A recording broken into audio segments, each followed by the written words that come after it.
We're going to interview a world-renowned philanthropist, former singer, composer, and producer, Mr. Yank. Is this your first trip to Sofia? No, I've been here many times. I was here in 2010 for an Edgar Degas exhibition that was done here. I was here last year. We fed many orphans at different orphanages here in Sofia. And this year I'm here. We helped the handicapped. We went to a refugee camp with Syrian and Iraqi and Palestinian refugees. We brought them food and supplies. And tomorrow we're going to work with one of the famous priests here who takes care of a lot of orphans. We were at the refugee camp together. How do you compare the conditions at that camp to other camps you visited through the world?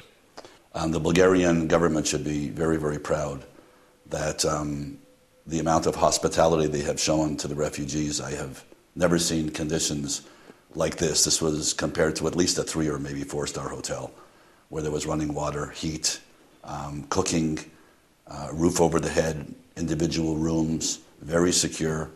The only problem was they had no food, which we took care of. We brought them enough food for a month. But as far as comparing it to any camps I've seen around the world, I wouldn't call this one a camp. I'd call it a building that is housing people that are in distress. Do you have any other interests in Bulgaria?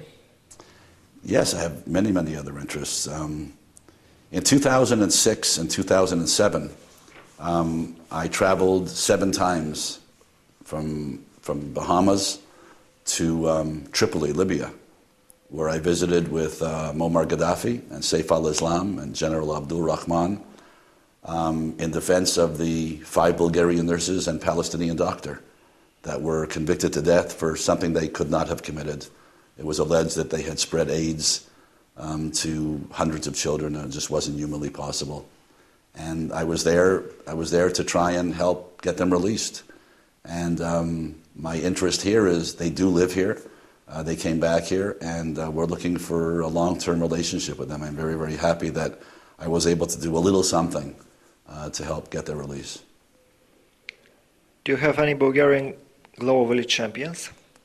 We're hoping that Christiana and Zdravo, the doctor and one of the nurses, will be our first 2 Global Village champions here in Bulgaria. They're heroes.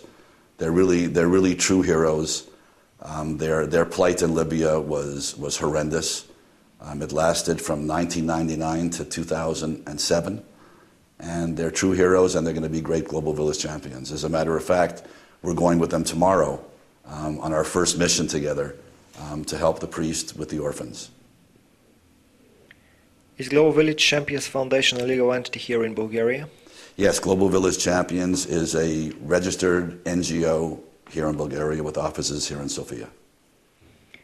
I noticed behind you there is Global Village Foundation and Jeunesse Kids. What is the relationship between Global Village Champions and Jeunesse Kids?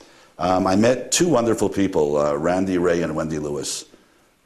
And we often get approached because of the 21-year history we have in all of our champions of other NPOs and NGOs who want to be affiliated and associated with us.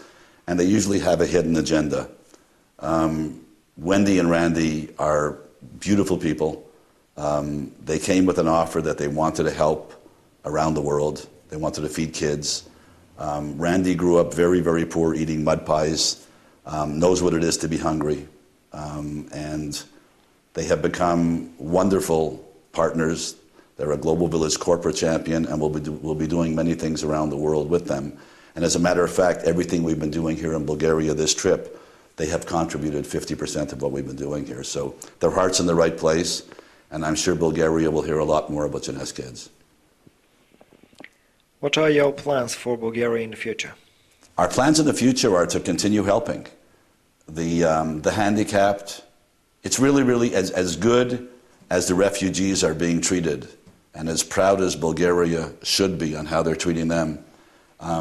They should be ashamed of the non-access for people in wheelchairs, for disabled, for handicapped people here.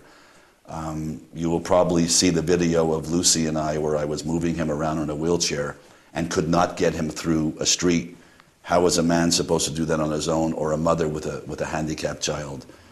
We're definitely going to continue the fight for the handicapped here in Sofia and throughout the country, if the conditions are the same throughout the country. There are a lot of poor people here. We want to help them.